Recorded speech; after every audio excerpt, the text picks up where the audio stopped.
सूरज गांव का एक साधारण लड़का था, लेकिन उसकी आवाज में एक जादू था। जब वह गाता तो पंछी चुप होकर सुनते और नदी का बहना भी थम सा जाता।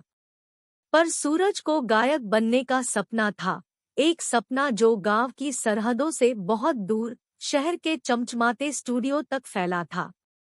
उसके माता पिता खेतों में काम करते थे और उसे पढ़ाने पर जोर देते थे। पर सूरज का मन किताबों में नहीं, संगीत में रमता था।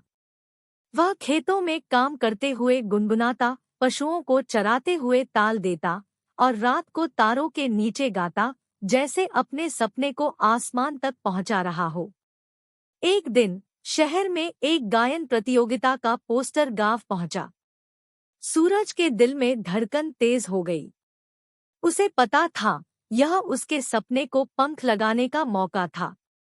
उसने माता पिता की मंजूरी ली, पुराना गिटार उठाया और हौसला बांधकर शहर की ओर चल पड़ा। शहर की चकाचौंध से सूरज कांप गया, लेकिन उसका सपना उससे बड़ा था।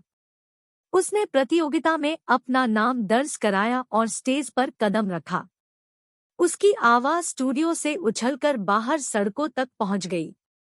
जजों की आंखें नम हो गई और दर्शक तालियों से गूंज उठे। सूरज ने जीत हासिल नहीं की, लेकिन उसकी आवाज ने शहर को मंत्रमुग्ध कर दिया। उसे बड़े गायकों के ऑफर्स मिले, म्यूजिक कंपनियों ने उससे संपर्क किया। सूरज का सपना अब हकीकत बन रहा था। उसने अपने माता पिता को शहर बुलाया, उनके लिए एक बड़ा घर लिया और अपनी मेहनत से उन्हें गर्व महसूस कराया। सूरज जानता था कि सफलता आसान नहीं थी, लेकिन उसने यह भी सीखा कि सच्चे जुनून को कभी अनदेखा नहीं किया जा सकता। वह गाता रहा, अपनी आवाज को दुनिया तक पहुंचाता रहा और अपने गांव के साधारण लड़के से शहर के चमकते गायक बनने का सफर पूरा किया।